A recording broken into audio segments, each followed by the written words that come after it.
በዛ ላይ ስለ ስራ የምታወሩት መንገድ ላይ ተገናኝታችሁ ተደባብቃችሁ ነው። ይሄ እኮ የትልቅ ሰው ስራ አይደል።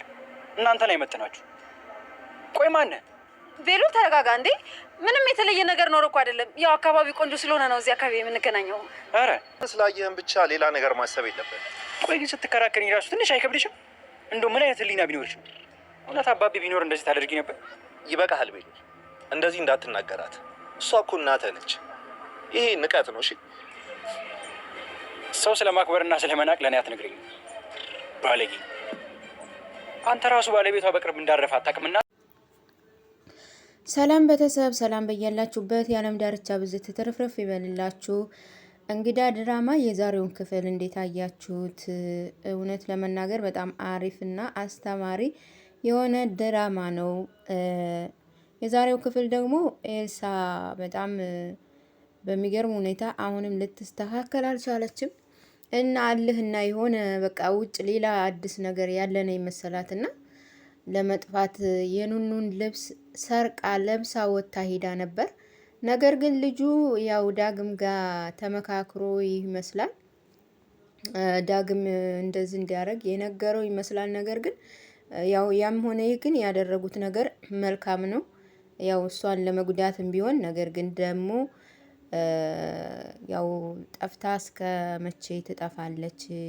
ነገሮችን እዛው ቤተሰቦቿ ጋር ሆና ማስተካከሉ ይቀላል። ወደ ውጭ ወጥታ ሌላ እንደገና ተጨማሪ ችግር ከሚደርስባት ለቤተሰብም ደግሞ ተጨማሪ ችግር ከምታመጣ እና ልጁ አሪፍ አድርጓል። ሌላ ደግሞ ኑኑሻና የመሲ እቃ ጠፍቷል። መሲ ለቬሉ ልሰጠው የነበረው ወረቀት ትራሱ አስቀምጠው ነበርና ጠፍቷል። የኑኑሻ ደግሞ ስልኬ ጠፍቷል ስትል ነበረ። ይሄን እቃ አሁን ማን እንደወሰደው ምናልባት ኤልሳ ትሆናለች ብለው ይገምታሉ። እኛም እንደዛ ነው የገመትነው። ነገር ግን ኤልሳ የወሰደችው አይመስልም እንደ ሁኔታው ማለት ነው። ሌላ ሰው መጥቶ የወሰደው ይመስላል፣ ወይ ደግሞ ዳግም የወሰደው ነው የሚመስለው። በሌላ በኩል ደግሞ ሄለን እና ቴዲ ሄሌን እንግዲህ ባደረገችው ስራ ሰዎቹ ተከትለውኛል መጥተዋል እያለች ፈርታለች። ኔቱ ሰዎች እንደመጡ እንግዲህ አናቅም፣ ነገር ግን መጥቶብኛል ስትል ነበር። ያው መቼም ክፉ ስራ ተመልሶ መንጣቱ አይቀርም፣ ቢዘገይም እውነትና መጥፎ ስራ መልሶ መንጣቱ ስለማይቀር ከዛ ወዳውኑ ለቴዲ ደውላለት ነበረ። ቴዲ ደግሞ እሷ ስትደውልለት ለምን ፈጥሮ እንደሚመጣ ለምን እንደሚያገኛት መሲን ይፈልጋል። ግን ይሄ ስራውን በዚህ ሁኔታ ከቀጠለ መሲ ጋር የመሆኑ እድል የመነመነ ነው የሚሆነው። ምክንያቱም ሄለን ጋር ያለው ነገር በጣም ከባድ ነው እና መሲ ደግሞ ኃይለኛና ብርቱ ሴት ናት። እንደዛ አይነት ነገር የምትቀበል አይመስልም።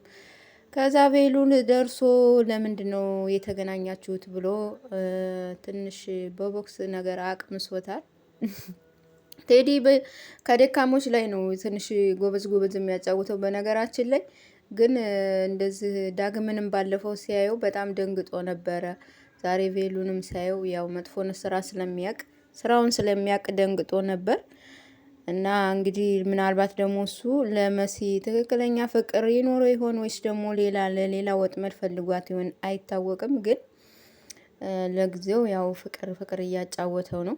መሲ ደግሞ ሂዳ ነበረ እንግዲህ 1 ሰዓት ስጭኝ ብሎ ሀብሉን ለኑኑሻ የእናቱን ሀብል ለኑኑሻ ልኮላት ነበር። መሲም እንግዲህ ያው ትንሽ ፍቅር ብጤ አለባት መሰለኝ፣ ያው ስራው ስለሚያናድዳት ነው እንጂ ሄዳ ነበር። እንግዲህ ቴዲ መጣ ይሆን፣ መሲ ጋር ይገናኙ ይሆን፣ ችግራቸውን ይፈቱ ይሆን፣ በቀጣይ ክፍል የምናየው ይሆናል። ሌላው ደግሞ ኤልሳስ እንግዲህ በጣም ተናዳለ። በሰላም ወደ ቤቷ ትመለስ ይሆን ወይስ ደግሞ እሷ ለጥፋት ስለሆነ የምትሯሯጠው ወደ ሌላ ቦታ በዛው ትሄድ ይሆን? በቀጣይ ክፍል ወይዘሮ ሄለንና ኤሉስ ምን ያደርጉ ይሆን? እንግዲህ ቤት እንነጋገራለን ብሏታል። አባቴ ሲያደንቅሽ የነበረው ተሳስቶ ነበር ምናምን እያለ ነበረ ኤሉ። እስኪ በቀጣይ ክፍል እንግዲህ ታምር የምናይ ይሆናል። ሀሳብ አስተያየታችሁን ጻፉልኝ።